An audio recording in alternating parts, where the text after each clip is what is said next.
বন্ধুরা, আপনারা একটা জিনিস লক্ষ্য করেছেন যে আজকে আমরা চারিদিকে একটা ওয়ার্ড খুব ঘুরে বেড়াচ্ছি।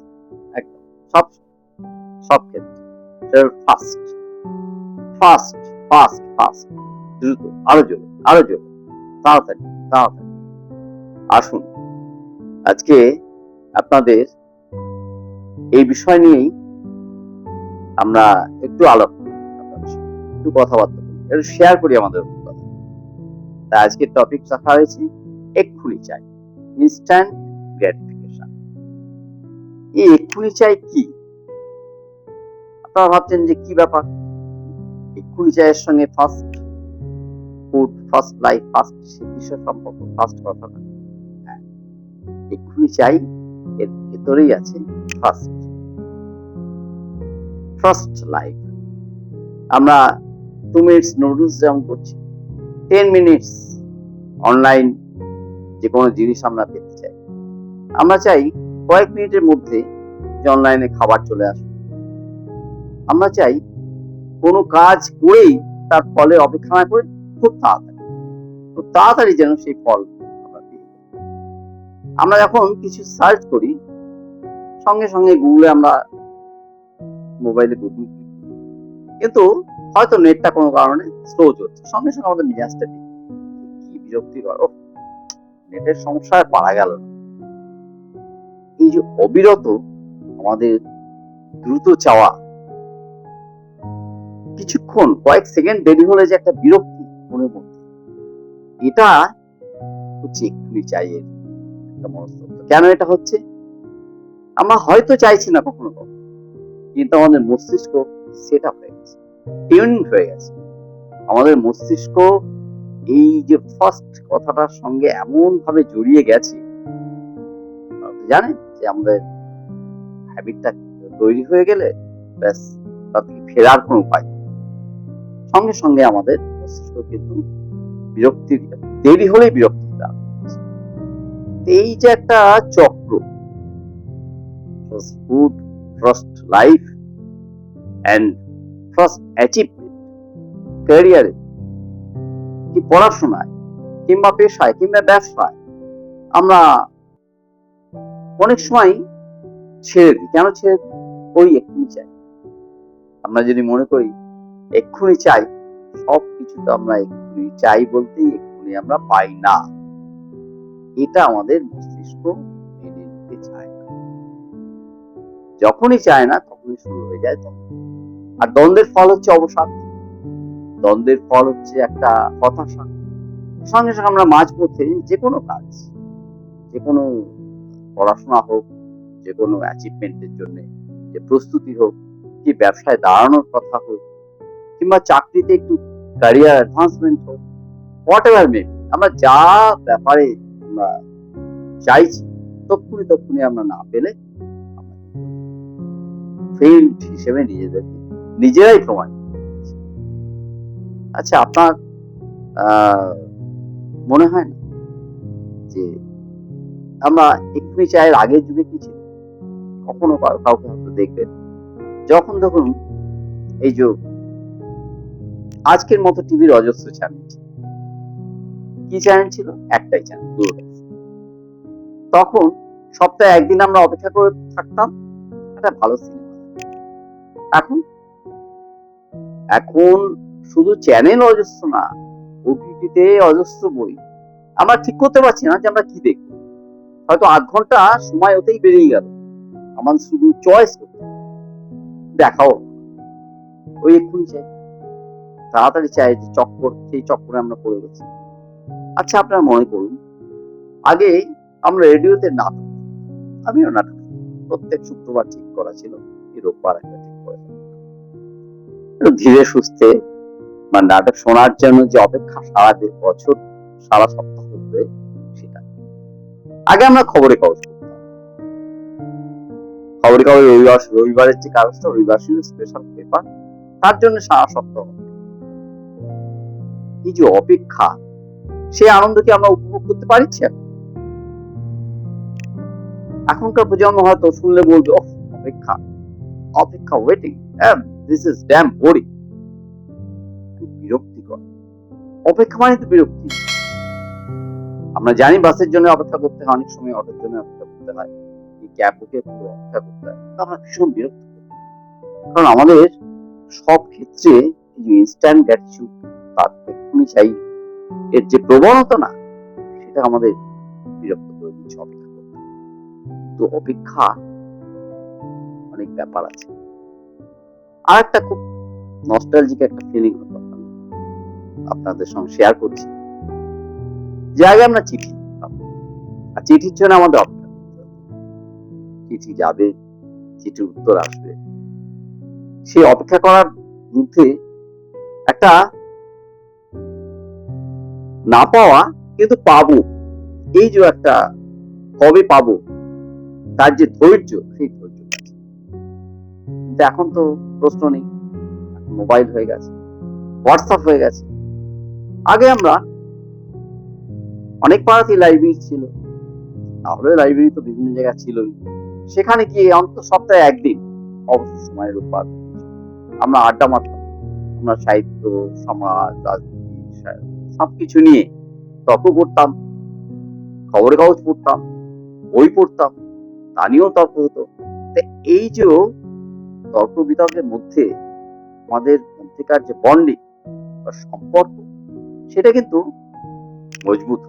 আমরা পরস্পরকে চিনতাম, জানতাম, পরস্পরের আপদে বিপদে ঝাঁপিয়ে পড়তে চেষ্টা।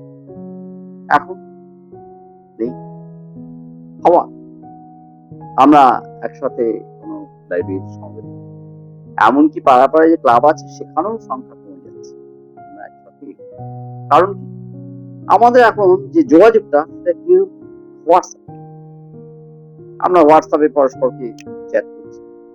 সবচেয়ে মজার ব্যাপার হলো, বা সবচেয়ে একটা দুঃখেরও ব্যাপার হলো যে আমরা হোয়াটসঅ্যাপে চ্যাট করছি, কিন্তু যখনই কারোর সঙ্গে মতবিরোধ হয়ে গেল, আমরা আড্ডা মারলে হয়তো পরস্পর তর্ক করেও সেটা কিছু, কিন্তু মতবিরোধ হয়ে আমরা কি করতাম, আমরা অপশব্দ ব্যবহার করতাম।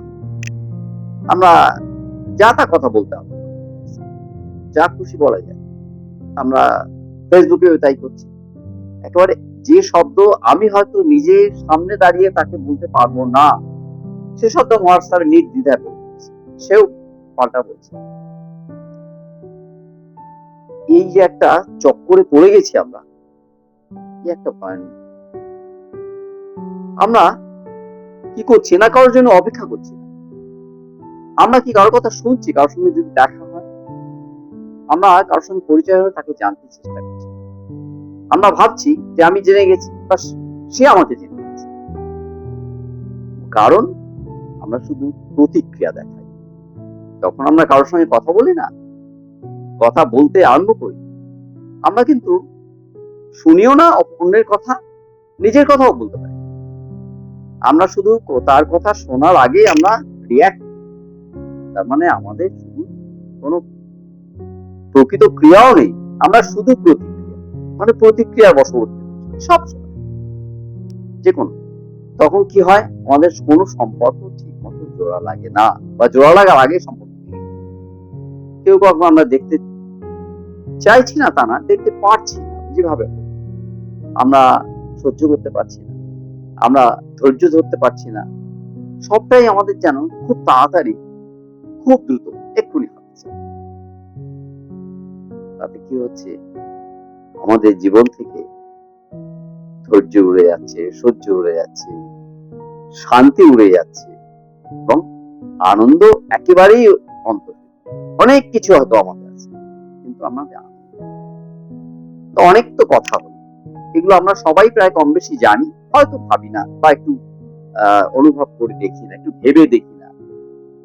কিন্তু এটা নিয়ে কি আমাদের বাঁচতে হবে? আমরা কি এই নিয়েই কাটাবো সমস্যার সেই ঘূর্ণিপাক, ভিসিআর সাইকেলের মধ্যেই আমরা কাটাবো দুষ্টচক্র? এই দুষ্টচক্র ভেঙে তো বেরিয়ে আসতে হবে। এক্ষুনি চাইয়ে যে দুষ্টচক্র আমাদের মস্তিষ্ককে গ্রাস করে নিয়েছে, আমাদের সব মানে একটা ব্যাপারটা অন্যরকম হয়ে যাচ্ছে। আমরা না চালিয়ে এই এক্ষুনি চাইয়ে ইচ্ছা আমাদেরকে চালাচ্ছে। তার থেকে বেরোতে হবে তো। সেই উত্তরণের উপায়টা কি? আসুন একটু একটু আমরা ভাবি, একটু আলোচনা করি উত্তরণের উপায়টা। আমরা ফার্স্ট উপায় যেটা ভাবতে পারি, যে ডিলেড গ্র্যাটিটিউড। যেমন ধরুন, আমার এক্ষুনি মনে হচ্ছে যে একটা জিনিস কিনতে হবে, এমার্জেন্সি জিনিসের কথা বলছি, মানে প্রয়োজন একটা জিনিস, হ্যাঁ এটা কিনলে ভালো হয়, এটা আমার দরকার আছে। তা আমি যদি নিজেকে বলি যে না ঠিক আছে, ওটা তো আমি 7 দিন পরেও কিনতে পারি, মনে একটু ছটফট করবে, কি এটা ঠিক হচ্ছে না, কিন্তু মনটাকে বোঝাতে হবে যে না, আমি 7 দিন অপেক্ষা করব।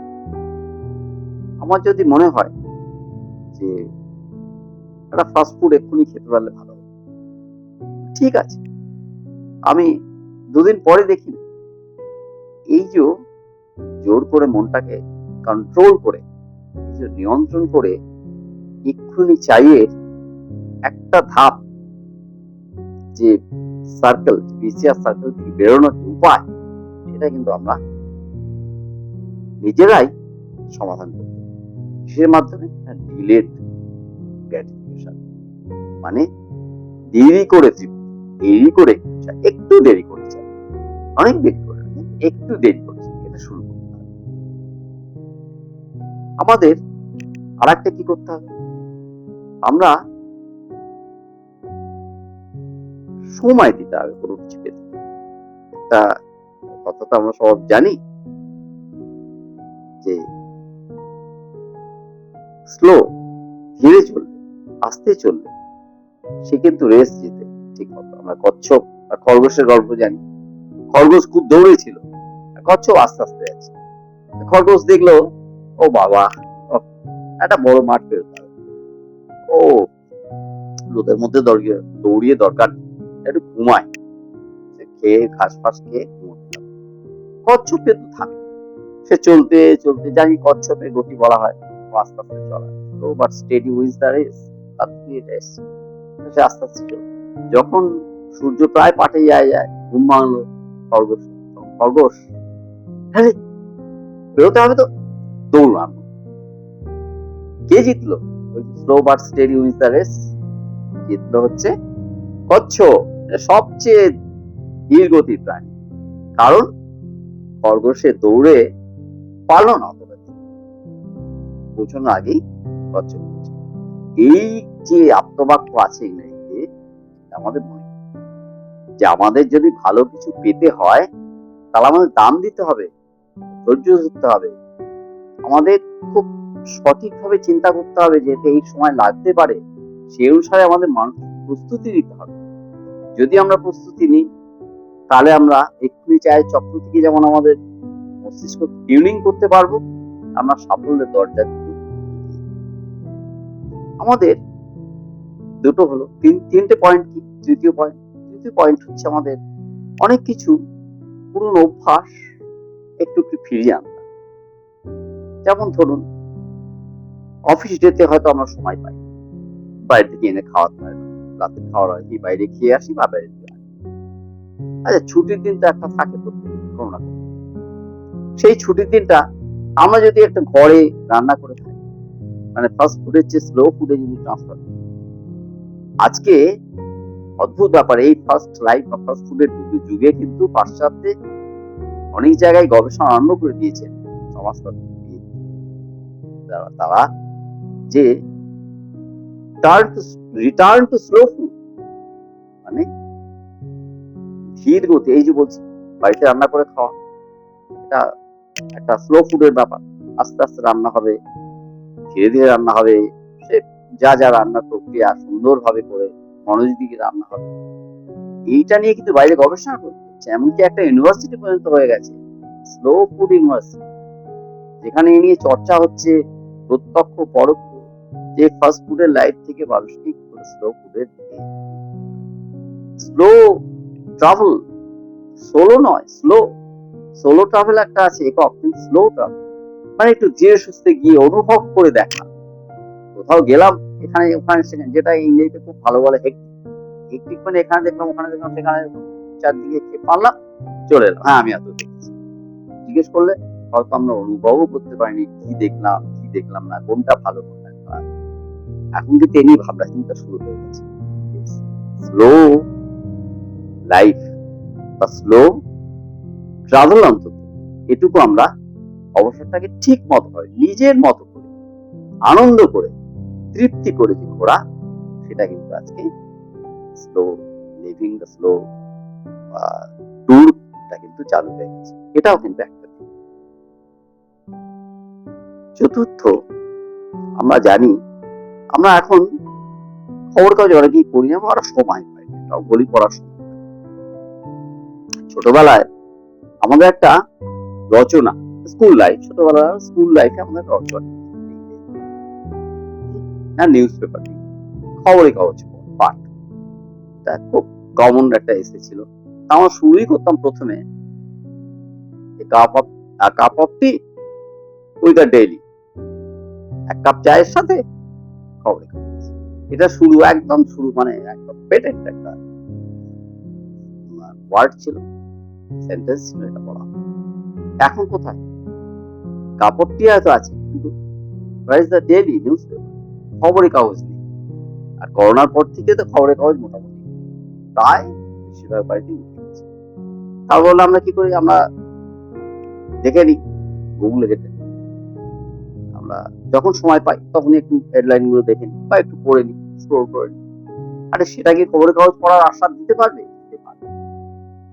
আমরা একদিন তো অন্তত খবরের কাগজ পড়তে পারি, দেখি না, কষ্ট একটু পাল্টে। আর যখন আমরা পড়ি, তখন যা কিছু করি আমরা আমাদের মন প্রাণ দিয়ে সেটা পড়ি, সময় নিই। আমরা যা পড়ি সেটাকে একটু আত্মস্থ করার চেষ্টা করি। তাতে মস্তিষ্ক একদিকে বিশ্রাম পায়, আর একদিকে অ্যাডাপ্ট করার তার ক্ষমতা বেড়ে যায়। এতে কি হয়?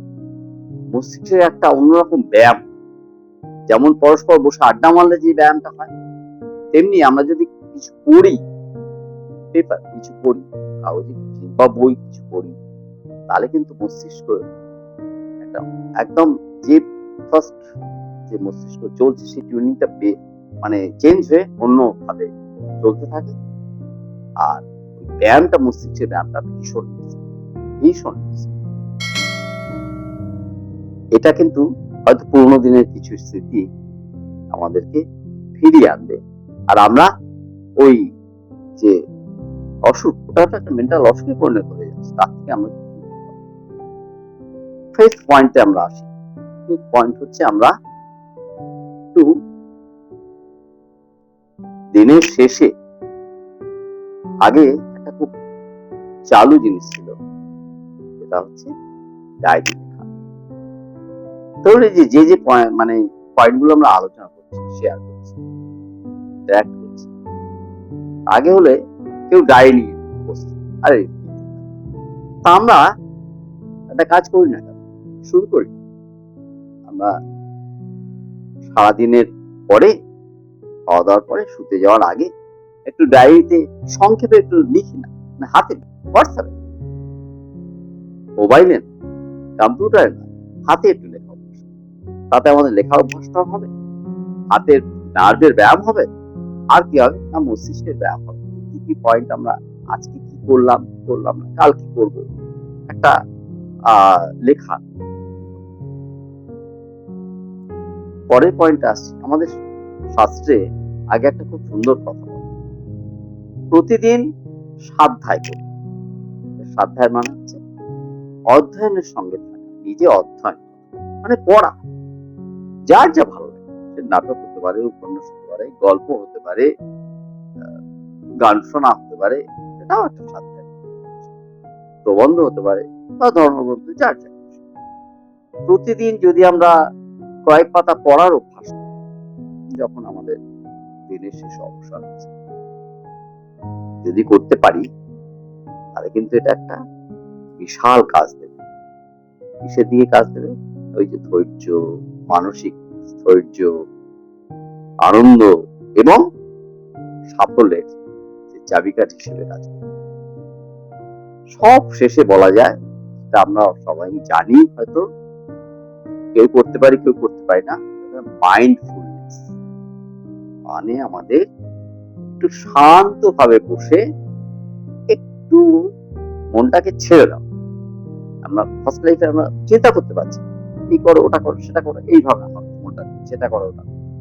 আর গুছিয়ে যদি আসে, ছেড়ে দাও মনটা, চুপচাপ বসে বা অনেক সময় গল্প করার মধ্যে মানে এটা করো ওটা করার থেকে একটু গুছিয়ে, তাতে দেখবো যে অনেক কিছু চিন্তা ভাবনা আসছে যাচ্ছে, কিন্তু মনটা অনেকটা স্থির হয়ে যাচ্ছে, আমরা একটু ভাবনা করতে পারছি।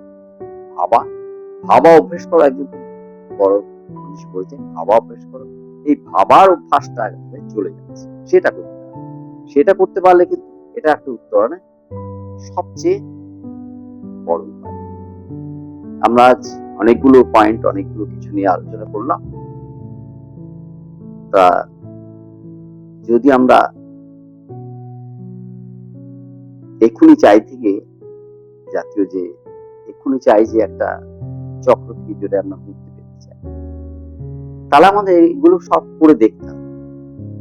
করে দেখে অনেক সময় অনেক পুরনো স্মৃতি মনে পড়ে যাবে, অনেক কিছু মানে যে যেই বয়সে হোক না কেন তার চেয়ে ছোটবেলার কথা মনে পড়ে, সেগুলো আপনারা যদি শেয়ার করতে পারেন আমাদের সাথে, ভালো হয়। তাহলে আমরাও ঋদ্ধ হব ভবিষ্যতে আপনাদের সঙ্গে, আবার আমরা ইন্টারেক্ট করতে পারবো। নমস্কার।